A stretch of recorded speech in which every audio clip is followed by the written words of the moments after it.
Now this is our J2000 model, and we're going to do a cleaning on the J2000. It's pretty much similar to the J1, only there's a few extra things in the J2 that we might have to do that we wouldn't have to do in the J1000.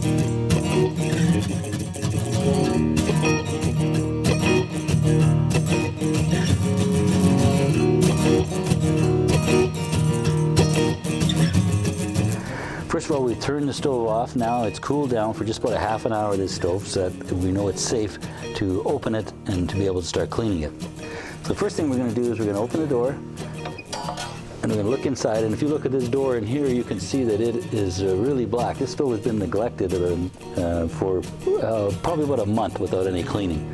Now remember, we recommend that you clean it once every week for the basic cleaning, and then once a month or every 40 bags of pellets to do some of the major cleaning.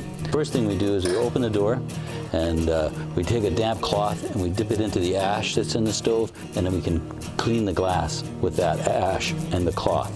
That will take most of the soot right off of the front of the glass with ease. Then use your favorite glass cleaner to clean it up and finish the job. Then take a vacuum cleaner, vacuum out along the door edges, vacuum out along the air wash system, remove the fire pot out, and make sure that the fire pot is cleaned and all the holes here are very clean so the air can move through it. And we'll get back to this again in a minute. I'll take the vacuum cleaner, clean inside of these chambers on both sides all the way to the bottom. You'll notice that Jamestown doesn't have an ash pan on this small one. We have one on the larger unit. This is the J1 model. Because really when you clean the stove as you should, which is what I'm showing you right now is once a week, then you'll stick the vacuum cleaner into these areas and you'll clean out these surfaces anyways, so there's really no point in having an ash pan. It's a very simple job. It only takes a few minutes. Now the other thing you'll need to clean, and this is going to happen about once a month or so, if you're using the stove regularly, or once every ton of pellets you might say, is to take the heat chambers out and use one of our cleaning kit systems in order to clean that out.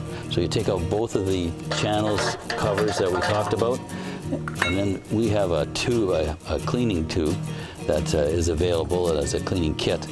This plugs into the end of the vacuum cleaner to plug off the hole, and this becomes the vacuum. So now you can insert this inside of all of the crevices inside of the heat chambers and clean them out to make sure it's ash free as best as you can.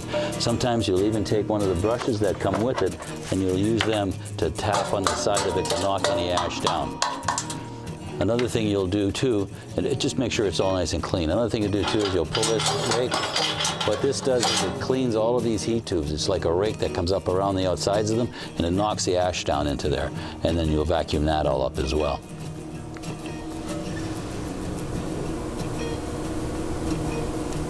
As I mentioned earlier, air movement in a pellet stove is everything. The air has to be able to move through the pellet stove freely in order to get your proper burn involved in it. So these holes in the bottom of the pot that you can see are very important that they're always clean. If you're burning a bad pellet, or if they're wet in any way, or there's some kind of another issue that's happened with the pellets, they're going to cause what we call clinkers.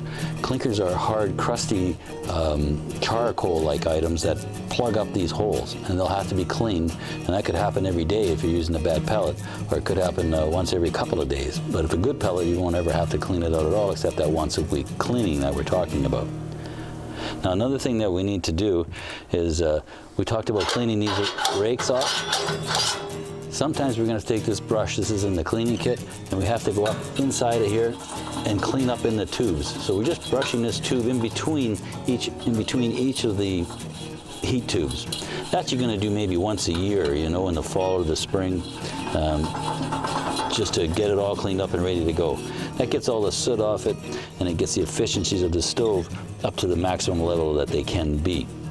It'll still work if those are all crunched up, but you won't get the efficiencies out of it, and I know you purchased a stove to be a good heater and to save you money on your heating bills. Now this J2000 model has an ash pan on it, where the J1000 doesn't have one. Neither one of them are really necessary, but some people like an ash pan, so we put one in this one. So simply undo those clips, pull it out, then you'll be able to vacuum it out.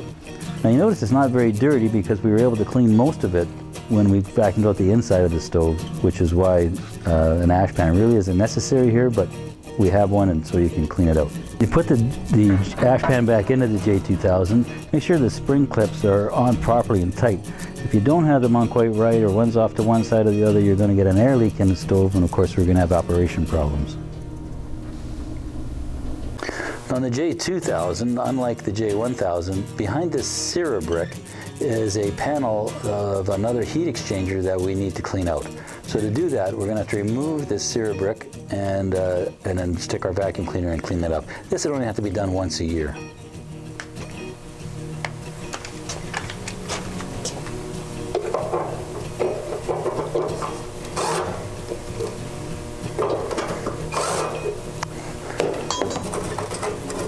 Those clips are slotted, so you don't take the screw right out, you just have to loosen it. Be gentle with this Cera brick, it's very delicate and it breaks very easily. Now you can see in behind there, there's a panel that we're going to clean out. So this one you have to take the screw right out on it. And then there's the extra heat chamber in the J2000. And we just stick our vacuum cleaner in there and we'll be vacuuming that out with a small hose.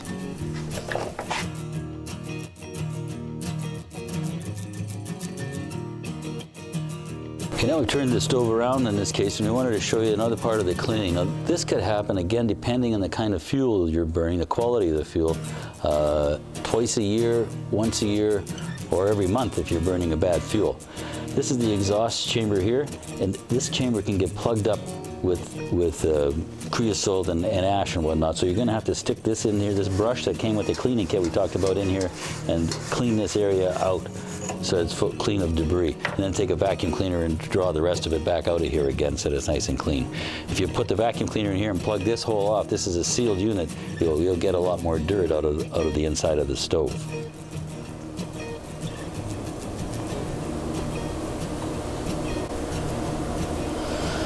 This is one particular exhaust system. There's many of them on the marketplace, and we're going to get into this exhaust a little bit later. But I wanted to talk to you about, while we're cleaning, about cleaning this too.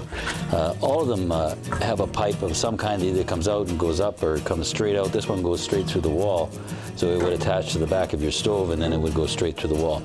Now, this can also get plugged up with creosote and whatnot, so you'll need some kind of a chimney cleaner to go in it and clean it out as well to get that dirt and creosote out. And you can stick the vacuum shop vac in there again and clean it out.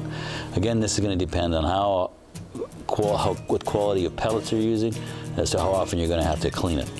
But if it does get plugged in any way, or if the jet cap on the end gets plugged in any way, you can see there's a screen inside of there. Sometimes that will get a little bit plugged up and you'll need to clean it out. What the indications of that will be that the fire is not the torch-like flame that it should be, that it's getting weak and sloppy and lazy looking. And this is one of the issues that will cause that.